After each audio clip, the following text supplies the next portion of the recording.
نعرہ تکبیر، دونوں ہاتھ لہرا کر نعرہ رسالت، نعرہ رسالت، نعرہ رسالت، نعرہ حیدری، عظمت و شان مصطفیٰ، عظمت و شان مصطفیٰ، علماء اہل سنت، علامہ پروفیسر ڈاکٹر آصف جلالی صاحب ایک انعام سماعت فرمائیں۔ کل انشاءاللہ العزیز عشاء دی نماز تو بعد مرکزی اہل سنت مرکزی جامع مسجد زینت المساجد قبلہ حاجی صاحب والی مسجد کے اندر ایک عظیم الشان حجت الاسلام کانفرنس منعقد ہو رہی ہے، جس کے اندر حضرت مولانا محمد صدیق ملتانی اور شہزادہ اہل سنت حضرت مولانا محمد حامد رضا صاحب وزیر آزاد کشمیر آپ کا بیان ہوئے گا۔ تمامی احباب کل حاجی صاحب والی مسجد میں ارشاد۔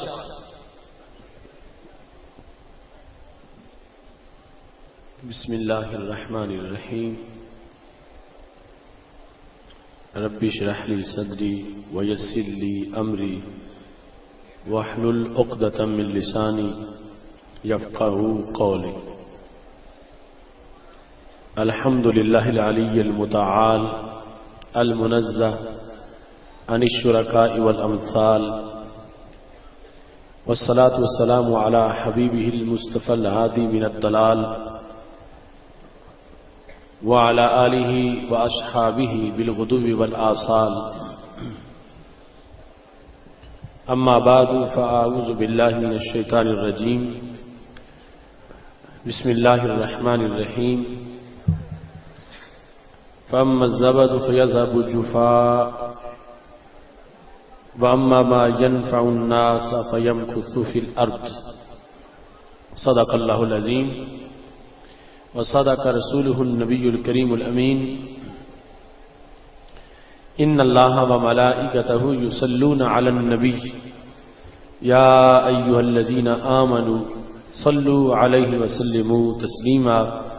الصلاة والسلام علیک یا سیدی یا رسول اللہ وعلی آلک واصحابک یا حبیب اللہ، مولاي صلی وسلم دائما ابدا علی حبیبک خیر الخلق کلہم، منزہ عن شریک فی محاسنہ فجوہر الحسن فیہ غیر منقسم، محمد تاج رسول اللہ قاطبۃ، محمد صادق الاقوال والکلم، محمد ذکرہ روح لانفسنا، محمد شکرہ فرض علی الامم، رب صلی وسلم دائما ابدا علی حبیبک خیر الخلق کلہم۔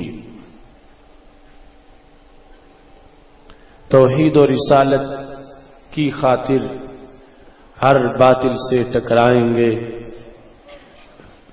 توحید و رسالت کی خاطر ہر باطل سے ٹکرائیں گے، ہم فکر مدینہ کا پرچم ہر چوٹی پہ لہرائیں۔ ادا کیا وہ تمام امتوں کے مقابلے میں اہم کردار۔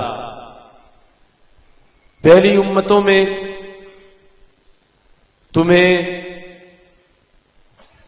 اس امت کے کردار کے مقابلے کا کہیں کوئی کردار نظر نہیں آئے۔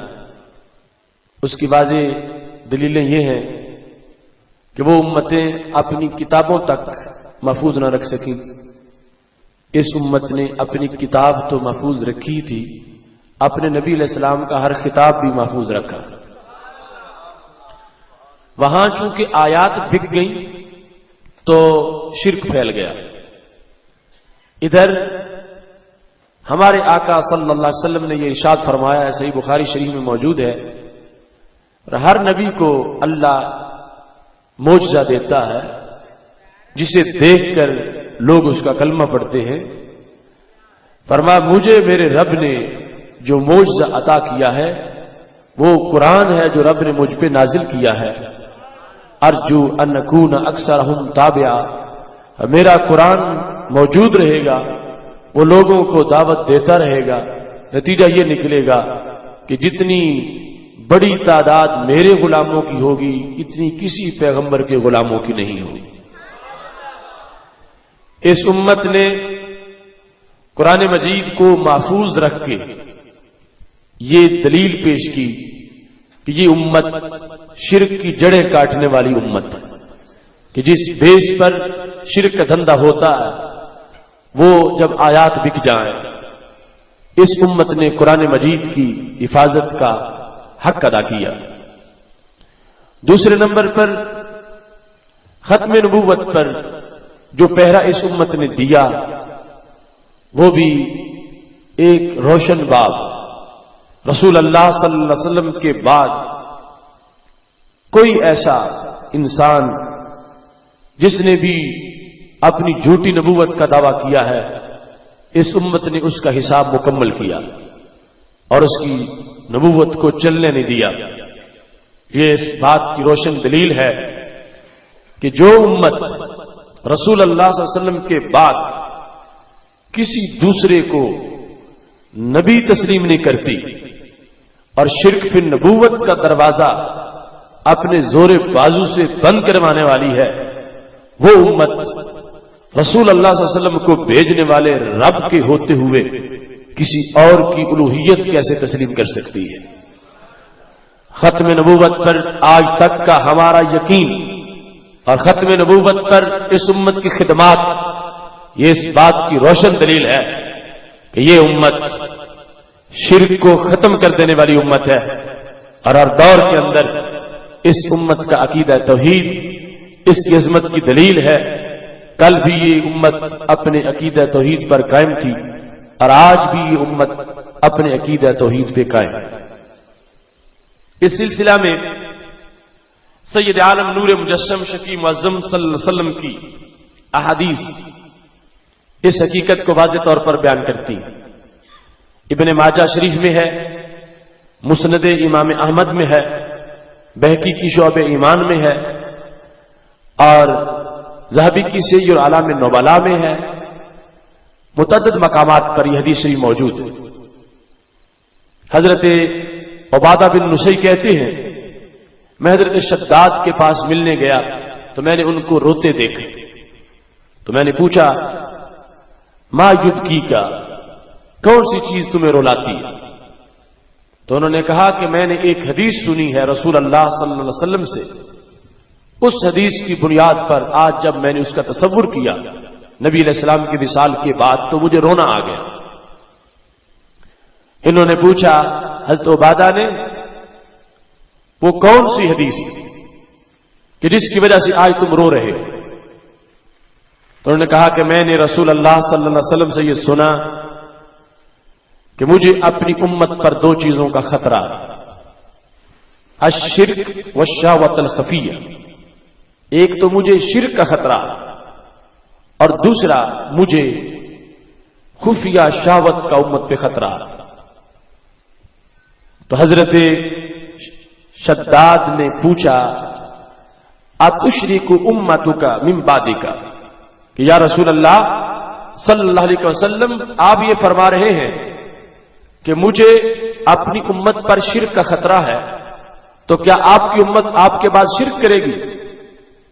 تو رسول اللہ صلی اللہ علیہ وسلم نے جواب میں ارشاد فرمایا اما انہم لا یعبدون شمسا ولا قمرا ولا حجرا ولا وسنا، فرمایا یاد رکھنا میری امت یعنی قیامت تک کی امت کے الفاظ کو بیان کرتے ہوئے ہمارے نبی علیہ الصلوۃ والسلام نے اس بات کی وضاحت کر دی کبھی بھی میری امت یعنی صرف صحابہ نہیں پوری امت کے بارے میں یہ بیان کیا، فرمایا یہ نہ سورج کی بندگی کریں گے نہ چاند کی عبادت کریں گے، یہ نہ کوئی بت پوجیں گے اور نہ ہی کسی پتھر کو سجدہ کریں گے، فرمایا ہمیشہ کے لیے شرک کی جڑیں کاٹ دی گئی ہیں اور میری امت اس شرک میں کہ غیر اللہ کی بندگی کرے اور غیر اللہ کی عبادت کرے اور اللہ کے سوا کسی کو پوجے، کبھی بھی میری امت میں یہ شرک نہیں ہوگا۔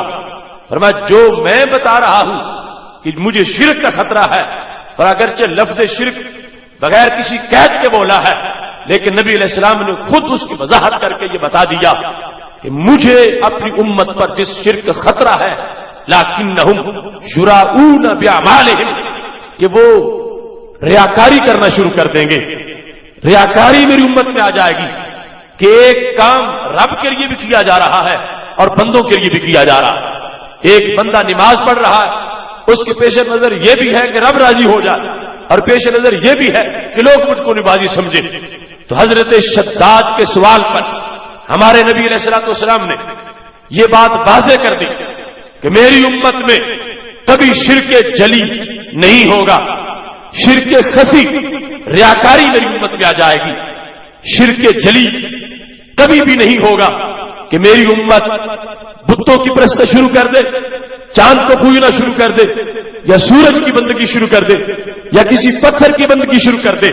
ہمارے نبی علیہ الصلوۃ والسلام نے اپنی مقدس زبان سے اس بات کا اعلان کر دیا کہ میری امت کا مسئلہ غیر اللہ کی بندگی نہیں ہے، میری امت کا فتنہ جو ہے وہ رب کے سوا کسی کی عبادت نہیں ہے، یہ شرک میری امت میں کبھی بھی نہیں آ سکے گا۔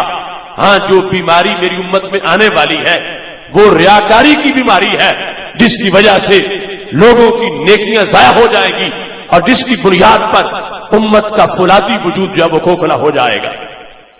اس سلسلہ میں وہ لوگ جو شرک کے بیوپاری اور شرک کا کاروبار کرنے والے اور شرک کی بیس پر اپنی ضرورت لوگوں کو ضرورت کا احساس دلانے والے جو ہیں، ان کی تمام تر وہ تدبیریں اور تمام تر سازشیں جو ہیں اس حدیث کے مقابلے میں دم توڑ چکی ہیں۔ بخاری شریف میں میرے نبی علیہ السلام کا یہ جملہ، واللہ انی ما اخاف علیکم ان تشرکوا بعدی، مجھے میرے بعد تمہارے مشرک ہونے کا کوئی خطرہ نہیں ہے، وہ جملہ جسے یہ صرف صحابہ کے لیے مقید کرنا چاہتے تھے، اس حدیث شریف نے یہ بھی واضح کر دیا کہ وہ فرمان بھی پوری امت کے لحاظ سے ہے، اور نبی علیہ الصلوۃ والسلام نے اس بات کو واضح کر دیا ہے کہ پہلی امتوں کی طرح میری امت نہیں ہوگی، جیسے وہ شرک ان میں پھیل جاتا تھا ایسے ان میں بھی شرک پھیل جائے نہیں۔ یہ چونکہ آخری امت ہے، سرکار کے بعد کوئی نبی نہیں ہے، اگر پہلے کی طرح شرک کا وبال آ جانا ہوتا تو پھر کبھی بھی نبوت کا دروازہ بند نہ ہوتا۔ ہمارے نبی علیہ الصلوۃ والسلام کی اس دنیا میں جلوہ گری کے ساتھ شرک کا خاتمہ ہو گیا اور ہمیشہ کے لیے شرک کی جڑیں کاٹ دی گئیں۔ باقی جو اس امت کا مسئلہ ہے وہ بخاری میں فرما دیا کہ دنیا کے خزانوں میں رغبت کرنا ہے، اور ان احادیث میں جو بھی میں نے پیش کی وہ یہ ہے کہ ریاکاری کا معاملہ ہے، ہمیں آج ریاکاری کا مقابلہ کرنا ہے اور دنیا میں جو رغبت ہے اس کا مقابلہ کرنا ہے، تاکہ امت کی فولادی قوت پھر بحال ہو جائے اور یہ امت اپنے اصل مقصد کی طرف رواں دواں ہو سکے۔ آج سازش کے تحت اس امت پر جعلی شرک کا فتویٰ لگایا جا رہا ہے۔ میرے نبی علیہ السلام کا وہ جملہ صحیح بخاری شریف میں موجود ہے، ایک قوم ایسی آئے گی یقتلون اہل الاسلام ویدعون اہل الاوثان، فرمایا وہ مسلمانوں کو قتل کریں گے اور بت پرستوں کو چھوڑ دیں گے۔ آج کی یہ شرک ساز کمپنی، ان کا ایک فتویٰ بھی ہندوؤں کے خلاف نہیں، ان کا ایک فتویٰ بھی سکھوں کے خلاف نہیں، جب بھی بولتے ہیں تو کہتے ہیں مشرکو زمانے نا اغلاظ شرک من ابی جہل، کہتے ہیں ہمارے زمانے کے یہ مسلمانوں میں جو مشرک ہیں یہ ابو جہل سے بڑے مشرک ہیں معاذ اللہ۔ تو انہوں نے ادھر ابو جہل کو سامنے رکھا، ادھر آج کے مسلمانوں کو، اور جو اصل میں ہندو کافر ہیں ان کی طرف سے ساری توجہ ہٹا دی ہے، اور پھر ابو جہل کی حمایت میں اسے چھوٹا مشرک قرار دے کر آج کے مسلمانوں کو بڑا مشرک قرار دے کر ان لوگوں نے ہمارے نبی علیہ السلام کا جو تبلیغ توحید کا کردار تھا اس کو ڈیگریڈ کرنا چاہا۔ جب ابو جہل چھوٹا مشرک تھا تو اس کے مقابلے میں جہاد چھوٹا جہاد قرار پائے گا۔ آج کے مسلمانوں کو جب یہ بڑا مشرک قرار دے رہے ہیں تو اپنے آپ کو سرکار سے توحید کا بڑا علمبردار قرار دینا چاہتے ہیں کہ انہوں نے چھوٹے مشرکوں کے خلاف جہاد کیا تھا اور ہم بڑے مشرکوں کے خلاف معاذ اللہ جہاد کر رہے ہیں۔ یہ پوری ملت کے خلاف، پورے دین کے خلاف، اس قرآن کے خلاف، امت کی شان کے خلاف یہ ایک بہت بڑا ظلم و ستم کا منصوبہ ہے جو لوگوں نے بازار گرم کر رکھا ہے۔ ادارہ صراط مستقیم اس وقت کے کربلا میں یہ اذان دے رہا ہے کہ یہ جھوٹا فتویٰ جو امت پر دیا گیا تھا، ہم برسر میدان اس کی دھجیاں اڑا رہے ہیں، ہم یہ ثابت کر رہے ہیں کہ یہ امت مشرک ہونے والی امت نہیں ہے، غیر اللہ کی عبادت والا شرک اس امت میں کبھی نہیں آ سکتا، اس امت میں ریاکاری والا مرض آیا ہوا ہے اور ہم سب کو اس ریاکاری والے مرض کے خلاف جہاد کرنا چاہیے۔ یہاں جو میں نفی کر رہا ہوں شرک جلی کی، تو اس کا مطلب یہ ہے کہ جو ان لوگوں نے تھوک کے لحاظ سے فتویٰ لگا دیا مسلمانوں پر، ہزاروں لاکھوں کروڑوں پر، یہ بیماری اس امت میں شرک کی نہیں، ورنہ امکان شرک اس کو ہم مسترد نہیں کرتے۔ وہ تو معاذ اللہ لوگوں نے خدائی کے بھی جھوٹے دعوے کیے، کسی کو رب کے ساتھ شریک کرنا، اس کے مقابلے میں خود خدا کہلوانا، یہ دعوے بھی لوگ کرتے رہے۔ اس واسطے ایسے اکا دکا جو واقعات ہیں یا اس طرح کی جو صورتحال ہے، ہم اس کی بات نہیں کر رہے، ہم یہ کہہ رہے ہیں کہ اس امت مسلمہ پر توسل کی بنیاد پر، تبرک کی بنیاد پر، اللہ کے بندوں کی پکار کی بنیاد پر جو فتویٰ شرک لگا کر کروڑوں مسلمانوں کو مشرک قرار دیا گیا ہے، یہ فتویٰ بالکل جھوٹ ہے۔ امت میں شرک موجود نہیں ہے، یہ امت قیامت تک اپنے اصلی عقیدہ کے ساتھ جانے والی ہے، یہاں تک کہ سید عالم نور مجسم شفیع معظم صلی اللہ علیہ وسلم کا وہ فرمان مستدرک میں بھی ہے اور مسند امام احمد میں بھی ہے۔ میرے نبی علیہ السلام نے فرمایا تھا ید رسول اسلام کما ید وشی الصوف، اور جیسے کپڑے کے نقش و نگار مدھم پڑ جاتے ہیں، ایک زمانہ آئے گا اسلام کے نقش و نگار بھی مدھم ہو جائیں، حتی لا یدرا ما صیام، یہ پتہ نہیں ہوگا لوگوں کے روزہ کیا ہوتا، نماز کیا ہوتی ہے، ایسا زمانہ آ جائے گا۔ اب سمجھنا آج وہ زمانہ نہیں آیا، ابھی تک وہ زمانہ نہیں آیا، ابھی تو بچے کو پتا ہے نماز کیا ہے، روزہ کیا ہے، حج کیا ہے، زکات کیا ہے۔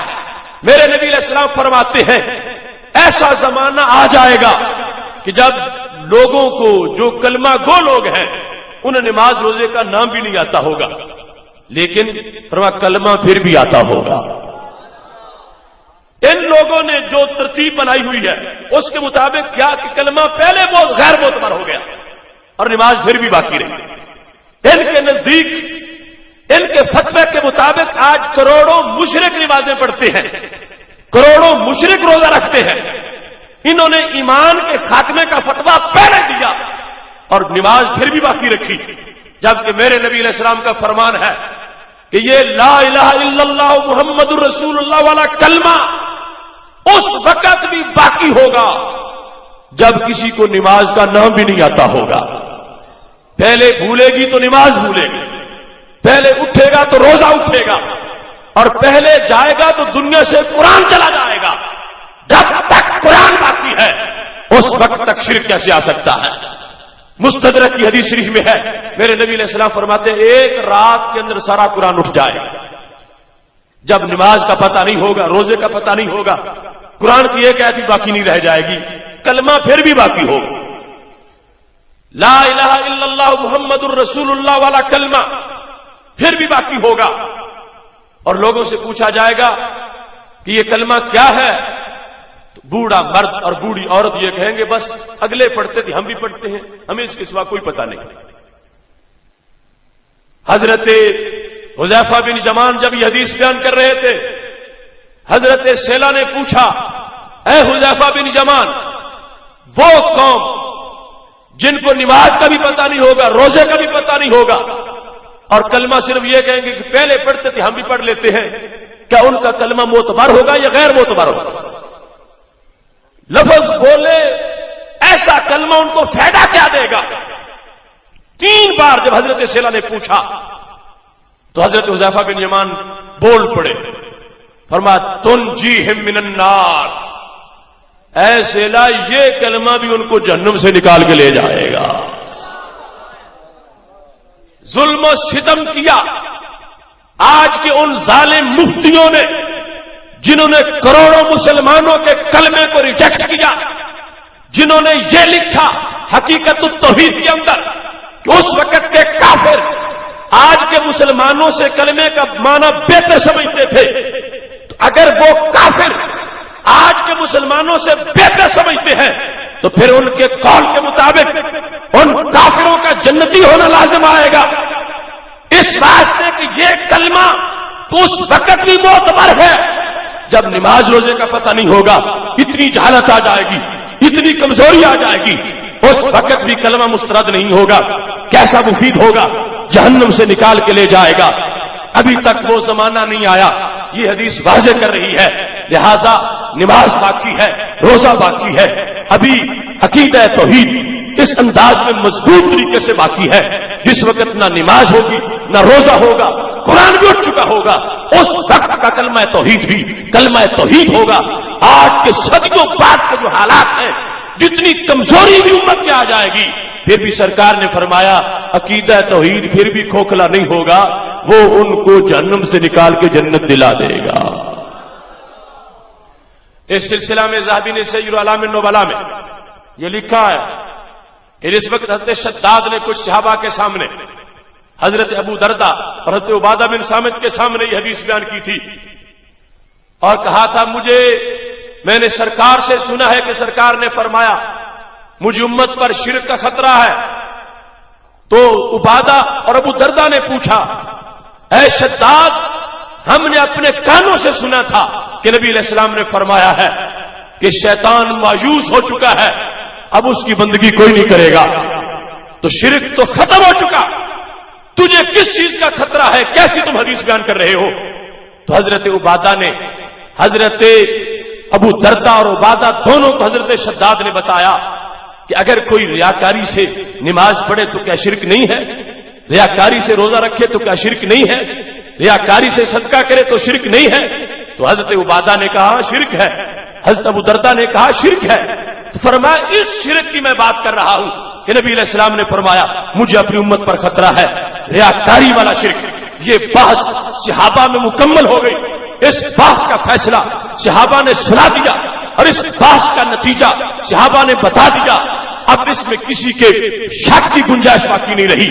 ہمارے نبی علیہ الصلوۃ والسلام نے شرک جلی کے لحاظ سے یعنی غیر اللہ کی عبادت کے لحاظ سے خود فیصلہ سنا دیا کہ کبھی بھی ایسا شرک میری امت میں نہیں آئے گا۔ پھر دوسری احادیث میں ریاکاری کے لحاظ سے وضاحت فرما دی اور یہ واضح کیا کہ میری امت میں اس انداز میں کہ جماعت کی جماعت اور ہزاروں لوگ اس دلدل میں پھنس جائیں کہ وہ شرک کرنا شروع کر دیں، کبھی بھی ایسا نہیں ہوگا۔ شرک جلی کبھی امت میں نہیں آئے گا، بتوں کی پرستش غیر اللہ کی عبادت کے لحاظ سے اس امت میں شرک نہیں آئے گا۔ تمام تر احادیث میں اس کو واضح طور پر صحابہ نے بھی بیان کیا اور نبی علیہ الصلوۃ والسلام نے بھی بیان کیا کہ اس امت کے اندر جو بیماری آنے والی ہے وہ ریا کی بیماری ہے، جس کو حدیث میں سرکار نے خود کہا الریا الشرک الاصغر، ریا شرک اصغر ہے، ریا کو مطلقاً شرک بھی کہا۔ لہذا آج اصل مسئلے کی طرف امت کو توجہ کرنی چاہیے کہ ہم ریاکاری سے اپنی قوم کو بچائیں تاکہ رب ذوالجلال ہر ایک کو خالص بندگی کا ثواب عطا فرمائے۔ اس مختصر سی تمہید کے بعد یہ بات ذہن میں رکھیے، ان لوگوں نے شرک کے لیے جو بیس بنائی، ہم نے اس بیس پہ حملہ کر کے اس کو توڑ دیا۔ شرک کے لیے بیس یہ بنا رہے تھے کہ تم نے معیار الوہیت کے اندر ولیوں کو شامل کر رکھا ہے، معیار الوہیت کے اندر تم نے اپنے نبی علیہ السلام کو شامل کر رکھا ہے۔ معیار الوہیت کیا بیان کیا ان لوگوں نے؟ وہ کہتے ہیں مشکل کشا ہونا رب ہونا ہے، حاجت روا ہونا خدا ہونا ہے، مددگار ہونا، داتا ہونا، دستگیر ہونا، یہ معیار الوہیت ہے۔ ہم نے پچھلے سیمینار میں جواب دیا جس کا آج تک جواب نہیں آیا، قرآن مجید کی 70 آیات ہم نے یہ ثابت کیا ہے کہ مددگار ہونا معیار الوہیت نہیں ہے، مشکل کشا ہونا معیار الوہیت نہیں ہے، حاجت روا ہونا معیار الوہیت نہیں ہے، چونکہ جو الوہیت ہوتی ہے وہ مجازی نہیں ہوتی، الوہیت عطائی نہیں ہوتی، الوہیت ایک سیکنڈ کے لیے بھی رب کے سوا کسی میں مانی جائے تو شرک ہو جاتا ہے۔ اگر مددگار ہونا الہ ہونا ہے تو پھر بتایا جائے بدر کے میدان میں فرشتے کیا کرنے آئے تھے؟ انہوں نے مدد کی تھی جو الوہیت ہے وہ نہ کسی بندے کو ملتی ہے، انسان کو نہ کسی فرشتے کو ملتی ہے، وہ ایک سیکنڈ کے لیے رب کے سوا کسی کو نہیں مل سکتی، کیونکہ مددگار اللہ نے بندوں کے بندے بنائے ہیں، اللہ نے حاجت روا بندوں میں سے پیدا کیے ہیں، اللہ نے مشکل کشا اپنے بندوں میں بندوں کے لیے بنائے ہیں، لہذا معیار الوہیت مددگار ہونا نہیں، معیار الوہیت مشکل کشا ہونا نہیں، معیار الوہیت حاجت روا ہونا نہیں، یہ چیزیں حقیقی طور پر رب میں پائی جاتی ہیں، رب کی مرضی سے رب کے بندوں میں پائی جاتی ہیں، جبکہ جو معیار الوہیت ہے وہ رب کے سوا کسی اور میں پایا ہی نہیں جا سکتا۔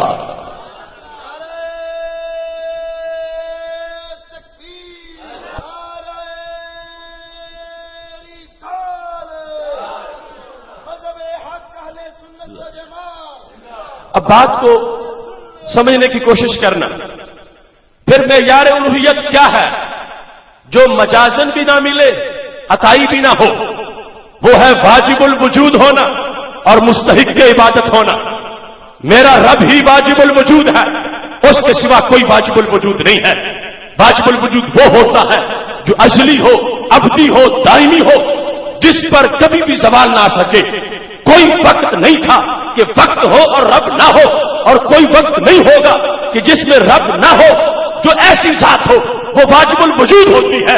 صرف ایک ذات ہے میرے رب کی ذات جس کو واجب الوجود کہا جاتا ہے۔ اور دوسرے نمبر پر مستحق کی عبادت، صرف اللہ مستحق کی عبادت ہے، اللہ کے سوا کوئی مستحق کی عبادت نہیں ہے۔ باقی جہاں تک مددگار ہونے کا تعلق ہے، مشکل کشا ہونے کا تعلق ہے، حاجت روا ہونے کا تعلق ہے، رب چاہتا ہے خود مدد کرتا ہے، رب چاہتا ہے اپنے بندوں سے بھی مدد کروا دیتا ہے۔ قرآن مجید برہان رشید کے 10ویں پارے میں رب ذوالجلال نے ان دو مددوں کا خود ذکر کیا۔ اللہ فرماتا ہے وَإِن يُرِيدُوا أَن يَخْدَعُوكَ فَإِنَّ حَسْبَكَ اللَّهُ هُوَ الَّذِي أَيَّدَكَ بِنَصْرِهِ وَبِالْمُؤْمِنِينَ۔ اگر وہ منافق اے میرے نبی تجھے دھوکہ دینے کی کوشش کریں تو فرمایا کر لے جو کرنا چاہتے ہیں، تمہارے لیے تمہارا رب کافی ہے۔ رب کے کافی ہونے کا مطلب قرآن نے کیا بیان کیا؟ فرمایا کافی یوں ہے هو الذی ایدک، وہ اللہ وہ ہے جس نے تمہاری مدد کی، بنصرہ اپنی مدد سے، وبالمؤمنین اپنے بندوں کی مدد سے۔ مدد میں رب نے اپنے ساتھ بندوں کو شامل کر لیا۔ اگر بندوں کی مدد شرک ہوتی، اگر بندوں کو مددگار ماننا شرک ہوتا تو آیت بنصرہ پر ختم ہو جاتی۔ هو الذی ایدک بنصرہ، وہ رب وہ ہے جس نے تمہاری تائید اپنی مدد سے کی ہے۔ بنصرہ کے بعد رب نے دوسرا بھی ذکر کیا وبالمؤمنین، اللہ نے اپنے بندوں سے بھی تمہاری مدد کروائی ہے۔ تو قرآن بتا رہا ہے مددیں دو ہیں، ایک ہے رب کی مدد، دوسری ہے رب کے بندوں کی مدد۔ اگر مددگار ہونا الہ ہونا ہوتا تو مجازن بھی کسی کو مددگار نہ بنایا جاتا۔ خالق کائنات نے دونوں مددیں ذکر کر کے اس بات کو واضح کر دیا کہ مددگار ہونا الہ ہونا نہیں، واجب الوجود ہونا یہ الہ ہونا ہے۔ اس بات کو مزید ذرا آسانی سے سمجھنے کے لیے یہ چیز ذہن میں رکھیں۔ ہم جس وقت کہتے ہیں رب کی ذات میں بھی کوئی شریک نہیں ہے اور اس کی صفات میں بھی کوئی شریک نہیں ہے، کچھ لوگ خلط مبحث کے طور پر بات کو غلط رنگ دیتے ہیں، کہتے ہیں دیکھو تم کہتے ہو اللہ بھی مشکل کشا ہے اور نبی علیہ السلام بھی مشکل کشا ہے، تو تم نے تو خود شرک کر دیا، اسے بھی مشکل کشا مانا، انہیں بھی مشکل کشا مانا۔ تو میں ڈنکے کی چوٹ پہ کہہ رہا ہوں رب بھی مشکل کشا ہے اور نبی علیہ السلام بھی مشکل کشا ہے، مگر شرک کیوں نہیں ہوا؟ اس واسطے کہ اللہ کی صرف مشکل کشائی کی کسی کی اجازت پر موقوف نہیں۔ رب مشکل حل کرتا ہے، خود کرتا ہے، سرکار کرتے ہیں رب کی دی ہوئی توفیق سے کرتے ہیں۔ اگر رب بھی کسی سے پوچھ کے کرتا، رب بھی کسی کی توفیق سے کرتا اور سرکار بھی کسی سے پوچھ کے کرتے، کسی کی توفیق سے کرتے، پھر شرک بن جاتا۔ یا جیسے اللہ کسی کا محتاج نہیں نبی علیہ السلام بھی رب کے محتاج نہ ہوتے تو پھر شرک بن جاتا. لیکن یہ بچے کا اہل سنت میں عقیدہ ہے. رب مشکل کشا ہے, اپنی مرضی سے مشکل حل کرتا ہے. نبی علیہ السلام مشکل کشا ہے, رب کے حکم پر اور رب کی دی ہوئی توفیق سے مشکل حل کرتے ہیں. قرآن مجید برہان رشید میں دیکھ لو, تیسرا پارہ, رب ذوالجلال فرماتا ہے اللہ ولی الذین آمنوا یخرجہم من الظلمات الی النور. اللہ ولی ہے ایمان والوں کا. کیا کرتا ہے؟ یخرجہم, نکالتا ہے ان کو, من الظلمات الی النور, ظلمات سے نور کی طرف. ظلمت سے نور کی طرف لانا مدد ہے, مشکل کشائی ہے, حاجت روائی ہے. اور یہ رب نے اپنی شان بیان فرمائی. ظلمت سے نور کی طرف کون لاتا ہے؟ سارے بولو, ظلمت سے نور کی طرف کون نکالتا ہے؟ ظلمت سے نور کی طرف کون نکالتا ہے؟ اللہ. یہ مشکل کشائی ہے, حاجت روائی ہے. اگر یہی بس نبی علیہ السلام کے لیے مانا جائے تو شرک ساز کمپنی کے لحاظ سے فوراً شرک بن جائے گا. وہ کہیں گے رب بھی یہ کام کرے, نبی علیہ السلام بھی یہ کام کرے, تو شرک بن گیا. چونکہ ظلمت سے نور کی طرف نکالنا بہت بڑی مدد ہے. جو ایک چنگاری سے بچا لے وہ مددگار ہو, اور پورے جہنم سے جو نکالے وہ کتنا بڑا مددگار ہوگا. ظلمت سے نور کی طرف نکالنے والی ذات اللہ کی ہے. ظلمت سے نور کی طرف نکالنا مشکل کشائی بھی ہے, حاجت روائی بھی ہے. اگر یہی بس نبی علیہ السلام کے لیے ثابت ہو جائے ان لوگوں کے نزدیک شرک بنے گا. لیکن یاد رکھنا ان کا شرک ہوگا, ہمارے قرآن کا اعلان توحید ہوگا. 13واں پارہ, رب ذوالجلال ارشاد فرماتا ہے الف لام را کتاب انزلناہ الیک لتخرج الناس من الظلمات الی النور. اے میرے نبی, میں نے تمہاری طرف کتاب کیوں نازل کی؟ لتخرج, تاکہ آپ نکالے, الناس, کروڑوں لوگوں کو. کہاں سے؟ فرما جہاں سے میں نکالتا ہوں. لتخرج الناس من الظلمات الی النور, تاکہ آپ لوگوں کو اندھیروں سے نکال کے نور عطا فرما دیں. سارے مسلمانوں یہ بات ذہن میں رکھنا, جن لوگوں نے مددگار ہونے کو خدا ہونا بنایا, مددگار ہونے کو معیار الوہیت بنایا, ان لوگوں کے لحاظ سے شرک بن گیا. چونکہ ظلمت سے نکال کے نور دینا مدد ہے. تیسرے پارے میں رب کہتا ہے یہ میں مدد کرتا ہوں, اور 13ویں میں کہتا میرے نبی یہ تم مدد کرتے ہو. لتخرج الناس من الظلمات الی النور. فرمایا تمہاری ڈیوٹی یہ ہے میرے نبی, تم نے ظلمت کے ماروں کو ظلمت سے نکال کے نور عطا فرمانا ہے. جنہوں نے معیار الوہیت شرک کا فتویٰ لگانے کی خاطر جھوٹا گھڑا, وہ دونوں آیات کو نہیں مان سکتے. ایک کو مانیں گے, دوسری کا انکار ہو جائے گا. مبارک ہو سنی, تیرے سچے عقیدے کی تجھے, یہ تیری شان ہے. تو تیسرا بھی مانے گا, 13واں بھی مانے گا. تو یہ بھی کہے گا کہ اللہ بھی ظلمت سے نکالتا ہے, تو یہ بھی کہے گا رسول اللہ بھی ظلمت سے نکالتے ہیں. وہ بھی مشکل کشا ہے, یہ بھی مشکل کشا ہے. وہ بھی حاجت روا ہے, یہ بھی حاجت روا ہے. وہ بھی قرآن میں ہے, یہ بھی قرآن میں ہے. وہ بھی ایمان ہے, یہ بھی ہمارا ایمان ہے. اس بات سے شرک نہیں ہوا. رب نکالتا ہے, خود نکالتا ہے. سرکار نکالتے ہیں, رب کی لگائی ہوئی ڈیوٹی پہ نکالتے ہیں. نعرہ تکبیر, نعرہ شمسامین حضرات, یہ بات ذہن میں رکھنا, ظلمت سے نور کی طرف لانا یہ مشکل کشائی ہے. کیا ہے؟ سارے بولو کیا ہے؟ یہ کیا ہے؟ اور یہ مشکل کشائی کس نے کی؟ تیسرے پارے میں اللہ نے کی, اور 13ویں ہے اللہ تعالیٰ کے نبی علیہ السلام نے کی. دونوں میں یہ صفت موجود ہے, مگر شرک نہیں ہوا, کیونکہ اللہ کی صفت اور لحاظ سے ہے اور نبی علیہ السلام کی صفت اور لحاظ سے. لہذا وہ جو صبح و شام پاگل ہو گئے تھے یہ کہتے ہوئے کہ رب کو بھی مشکل کشا مانتے ہو، رب کے نبی کو بھی مشکل کشا مانتے ہو، تو تم شرک کا ارتکاب کر رہے ہو۔ میں یہ کہہ رہا ہوں یہ شرک کا وام گندے دماغ کی پیداوار ہے۔ جہاں تک عقیدے کا تعلق ہے ہم نے گھڑا نہیں ہے، ہم نے اپنے قرآن سے پڑھا ہے، وہ یہ بتا رہا ہے رب بھی ظلم سے نکالنے والا ہے، نبی علیہ السلام بھی ظلم سے نکالنے والے ہیں۔ دونوں ذاتوں کا یہ کام ہے، فرق یہ ہے وہ خود کرتا ہے اور نبی علیہ الصلوۃ والسلام اللہ کی دی ہوئی توفیق سے کرتے ہیں۔ دونوں کام مدد ہے، دونوں مشکل کشائی ہے، دونوں حاجت روائی ہے۔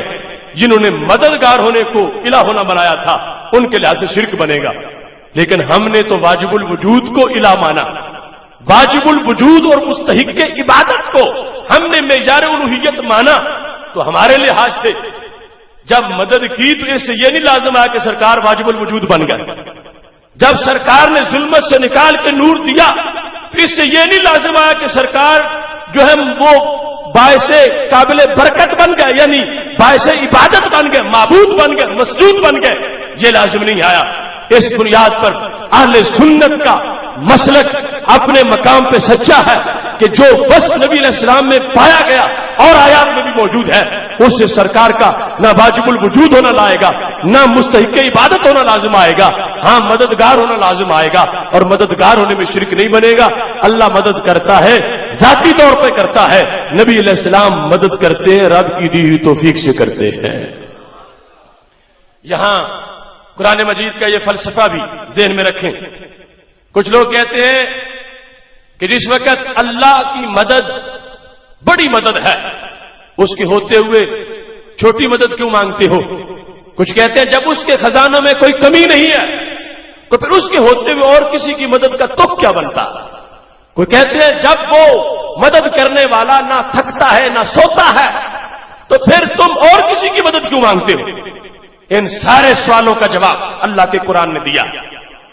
وہی 10ویں پارے کی آیت زمخشری نے اس پر یہ سوال کیا تھا کہ جب اللہ فرماتا ہے وَإِن يُرِيدُوا أَن يَخْدَعُوكَ فَإِنَّ حَسْبَكَ اللَّهُ هُوَ الَّذِي أَيَّدَكَ بِنَصْرِهِ وَبِالْمُؤْمِنِينَ۔ اس میں وہ کہتے ہیں کہ جب اللہ کی مدد میں کوئی کمی نہیں ہے تو پھر آیت بنصرہ پر ختم ہو جانی چاہیے تھی کہ وہ رب وہ ہے جس نے اپنی مدد سے تمہاری مدد کی، آگے بالمؤمنین نہیں ہونا چاہیے تھا، کیونکہ رب کی مدد کے ہوتے ہوئے اور کی مدد کا تک کیا بنتا؟ نہ رب کے خزانوں میں کمی ہے، نہ رب سوتا، نہ رب تھکتا، تو وہ آیت صرف اتنی نازل کرتا هو الذی ایدک بنصرہ، وہ رب وہ ہے جس نے اپنی مدد سے تمہاری مدد کی، مگر اس نے اتنی آیت نازل نہیں کی، ساتھ فرمایا وبالمؤمنین، وہ رب وہ ہے جس نے خود بھی مدد کی ہے، اپنے بندوں سے بھی مدد کروائی ہے۔